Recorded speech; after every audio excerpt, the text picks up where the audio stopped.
नमस्कार, मैं हूं राजन और आप देख रहे हैं पंचायत टाइम्स। इस समय हमारी चुनाव यात्रा फर्रुखाबाद लोकसभा क्षेत्र में पहुंच चुकी है। फर्रुखाबाद लोकसभा क्षेत्र आप इसलिए भी जानते रहे होंगे क्योंकि यहां से सलमान खुर्शीद, जो कि यूपीए की सरकार में विदेश मंत्री थे, वो यहां से सांसद थे। 2009 के चुनाव में वो यहां से जीते थे, लेकिन 2014 के चुनाव में उनको करारी शिकस्त यहां से देखनी पड़ी। चौथे स्थान पर सलमान खुर्शीद चले गए और भारतीय जनता पार्टी के मुकेश राजपूत यहां से पहले स्थान पर रहे, 4 लाख से कुछ ज्यादा वोट पाकर। उनका सीधा मुकाबला हुआ था सपा के रामेश्वर सिंह यादव से, जो कि एमएलए भी थे और लगभग 2.5 लाख वोट उनको मिले थे। तीसरे स्थान पर बसपा के प्रत्याशी ठाकुर जयवीर सिंह थे और चौथे स्थान पर सलमान खुर्शीद चले गए थे। इस बार के चुनाव में भारतीय जनता पार्टी ने मुकेश राजपूत को फिर से रिपीट किया है, जो कि लोधी राजपूत बिरादरी से आते हैं, जबकि कांग्रेस ने सलमान खुर्शीद पर फिर से दांव खेला है। सपा बसपा रालोद गठबंधन ने यहां से मनोज अग्रवाल को प्रत्याशी बनाया है, जिनकी पत्नी यहां से नगरपालिका अध्यक्ष हैं। अगर जातीय समीकरणों की बात की जाए तो लोधी राजपूत यहाँ पर काफी बड़ी संख्या में है।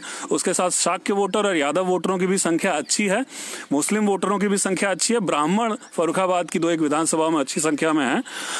इस समय हम लोग माधोपुर गांव में हैं, जो यादवों का गांव है, और इस गांव की एक और खासियत है कि सेना में यहाँ से काफी लोग हैं।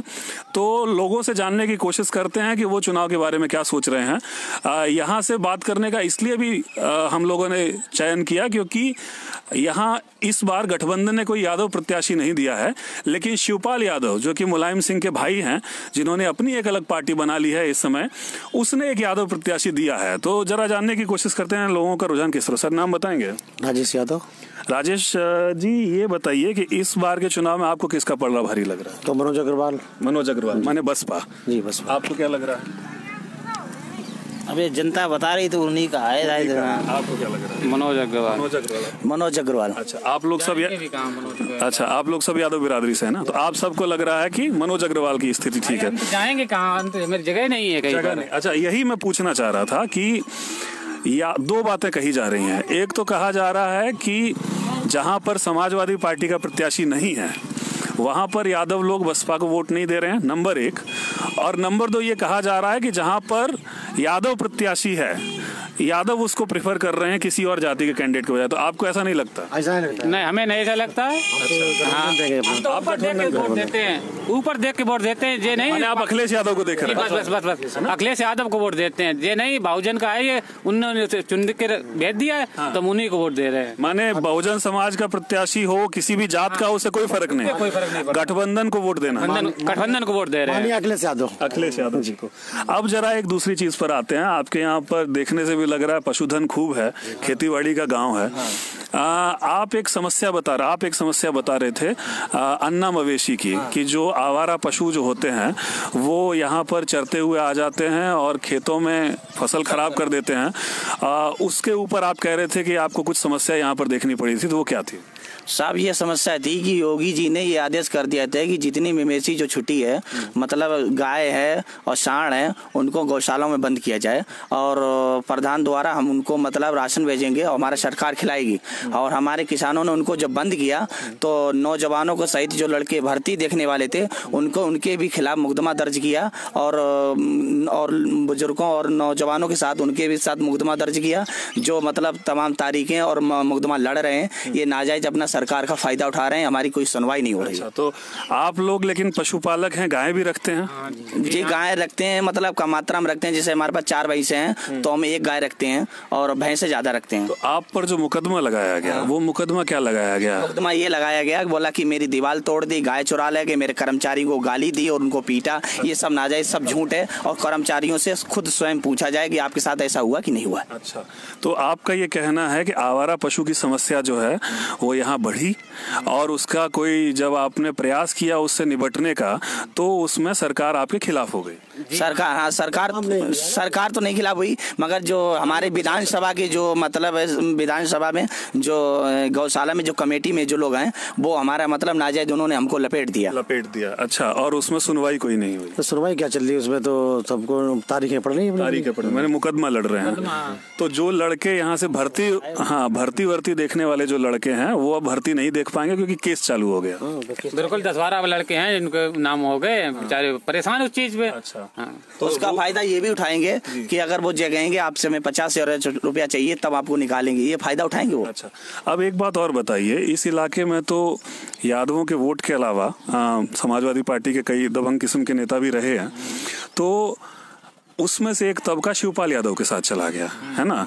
तो वो नेता लोग तो चले गए, लेकिन जो मतदाता है आपके समाज के, वो किस हद तक सपा को छोड़ के शिवपाल के साथ में गए हैं?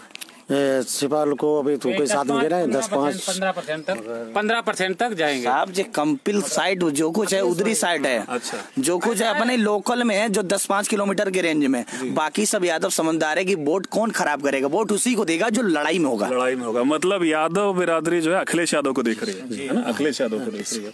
तो आप ये बात, दो बातें बहुत मजबूती से कह रहे हैं। एक तो ये कह रहे हैं कि आपके लिए कैंडिडेट मैटर नहीं करता, गठबंधन अखिलेश यादव मैटर। जी हाँ, कैंडिडेट कोई पंचायत नहीं है। और दूसरी आप ये बात कह रहे हैं कि चाहे यादव कैंडिडेट किसी और पार्टी का हो, लेकिन यादव मत जो है पूरी तरह से गठबंधन के पीछे है।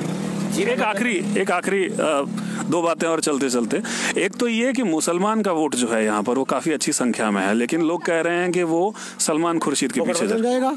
गठबंधन जा रहा है, वो कहाँ तो अगर गठबंधन में जाएगा तब तो सलमान खुर्शीद तीसरे नंबर पर चलेगा। तीसरे उसकी वजह साहब ये है कि अगर एक जाति उनको वोट दे देगी तो सलमान नहीं हो पाएंगे। अच्छा। इसीलिए मजबूरी में मुसलमानों को गठबंधन में देना जरूरी होगा। लेकिन अगर ऐसा नहीं होता है तो फिर वोट का विभाजन होगा जिसका फायदा बीजेपी को हो सकता है। ये तो नहीं निकलेगी, मगर फिर भी नहीं, अगर मतलब अगर ईमानदारी से इलेक्शन हुआ तो भी मतलब थोड़ी जीत होगी। और जीत तो हम 2 लाख वोटों से मान रहे हैं। अच्छा। और फिलहाल अगर ज्यादा रगड़ होगी तो 10-20 हज़ार तो वोट जीती जाएगी गठबंधन। हमारा 2 लाख वोट जीतेगा आपको लग रहा है। एक आखिरी बात, आप लोगों ने फेक न्यूज का नाम सुना है क्या? जी। क्या होता है फेक न्यूज? वो तो हर एक दूसरे को बढ़ाता है कि उसका इतना निकल रहा है, किसी 45 निकल रही है। अफवाह होती है, ऐसा के शक्ल में जो अफवाह होती है वो फेक न्यूज। तो ये कैसे पता किया जाए, कोई तरीका आप जानते हैं जिससे पता किया जाए कि ये खबर असली है या नकली है? ये तो सब हम कह नहीं सकते। गूगल से चेक करना आप जानते हैं कि गूगल से? हमने तो देखा। आप जानते हैं है ना, गूगल से चेक किया जा सकता है। असल में हम लोग एक मुहिम भी चला रहे हैं फेक न्यूज के खिलाफ, ताकि इसको जरा बंद कर देंगे तो फिर शुरू होगा। तो एक मुहिम हम लोग चला रहे हैं फेक न्यूज़ के खिलाफ कि कई बार ये होता है कि ऐसी अफवाहें व्हाट्सएप पे आ जाती हैं या फेसबुक पे आ जाती हैं जिसमें किसी एक समुदाय के खिलाफ थोड़ी विष भरी बातें होती हैं, और उसमें कई बार ऐसा भी हुआ है कि लोग मारे गए हैं, अफवाह के चलते किसी ने किसी की हत्या कर दी है। तो वो ना हो, इसलिए जरूरी है कि हर चीज जो व्हाट्सएप पे है उस पर हम भरोसा न करें। नहीं। कुछ चीजें हम गूगल से भी चेक करें, और वैमनस्य वाले जो मैसेज हैं वो एक दूसरे को फॉरवर्ड। किसी पे लड़ाई है ना किसी की दुश्मनी है, केवल गठबंधन। तो यहाँ पर तो गठबंधन को सपोर्ट बहुत मजबूती से है, लेकिन एक चीज और भी है कि यहाँ जो अन्य समुदाय, बीसी में जो अन्य समुदाय के वोट हैं, खासतौर पर लोध राजपूत के वोट और अपर कास्ट के वोट, वो बहुत यूनाइटेड तरीके से बीजेपी के पक्ष में है। इसलिए मुकाबला यहाँ आसान नहीं होने जा रहा है। लेकिन एक चीज तय है कि सलमान खुर्शीद यहाँ पर तीसरे स्थान की जंग लड़ रहे हैं। लोकसभा चुनाव से जुड़ी हुई हलचलें हम आप तक पहुंचाते रहेंगे। देखते रहिए पंचायत टाइम्स।